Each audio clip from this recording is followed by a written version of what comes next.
कश्मीर की वादियों में मेरी नई जिंदगी की शुरुआत हुई थी।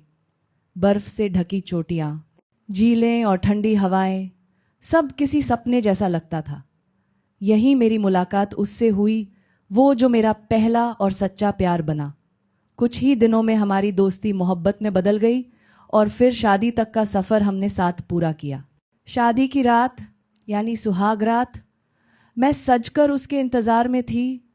कमरा फूलों की खुशबू से भरा था और मोमबत्तियों की रोशनी माहौल को और भी खास बना रही थी।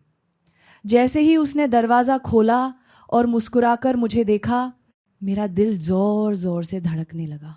वो धीरे धीरे पास आया, मेरे हाथों को थामा और आंखों में झांकते हुए बोला, अब तो तुम हमेशा मेरी हो। मैं शर्म आकर उसकी आंखें झुकाने लगी। अगले ही पल उसने मेरे होंठों पर पहली बार हल्की सी किस दी। उस लम्हे में जैसे सारी दुनिया थम गई थी। मैं भी झिझकते हुए उसकी बाहों में समा गई। लेकिन तभी अचानक बाहर शोर मच गया। पानी पानी आ रहा है। हम दोनों घबरा कर खिड़की से बाहर झांकते हैं तो देखते हैं कि तेज़ बारिश और पहाड़ों से आया सैलाब गांव की तरफ बढ़ रहा है। लोग चिल्ला रहे थे और भाग रहे थे। वो मेरी कलाई पकड़कर बोला, जल्दी चलो, हमें निकलना होगा।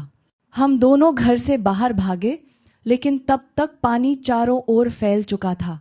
हम ऊंचाई की तरफ बढ़ने लगे, मगर अचानक एक तेज लहर हम दोनों को गिरा देती है। मैं उसका हाथ कसकर पकड़े रही। पानी कमर तक आ चुका था।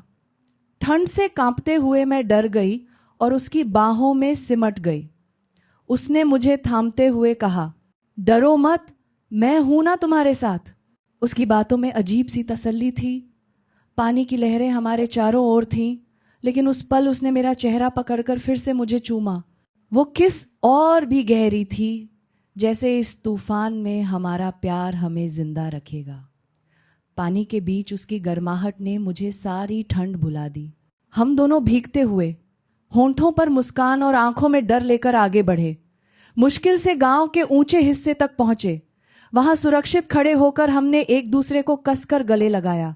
उस रात हमारी सुहागरात अधूरी रह गई, मगर पानी के बीच हुआ वो पहला रोमांटिक पल हमेशा हमारी जिंदगी की सबसे अनोखी याद बन गया। क्या आप चाहेंगे कि मैं इसका आगे का हिस्सा भी लिखूं, जैसे बाढ़ के बाद दोनों कैसे फिर से अपनी मोहब्बत पूरी करते हैं? अचानक बाहर शोर मच गया। पानी पानी आ रहा है। हम दोनों घबरा कर खिड़की से बाहर झांकते हैं तो देखते हैं कि तेज़ बारिश और पहाड़ों से आया सैलाब गांव की तरफ बढ़ रहा है। लोग चिल्ला रहे थे और भाग रहे थे। वो मेरी कलाई पकड़कर बोला, जल्दी चलो, हमें निकलना होगा। हम दोनों घर से बाहर भागे, लेकिन तब तक पानी चारों ओर फैल चुका था। हम ऊंचाई की तरफ बढ़ने लगे, मगर अचानक एक तेज लहर हम दोनों को गिरा देती है। मैं उसका हाथ कसकर पकड़े रही। पानी कमर तक आ चुका था। ठंड से कांपते हुए मैं डर गई और उसकी बाहों में सिमट गई। उसने मुझे थामते हुए कहा, डरो मत, मैं हूं ना तुम्हारे साथ। उसकी बातों में अजीब सी तसल्ली थी। पानी की लहरें हमारे चारों ओर थीं,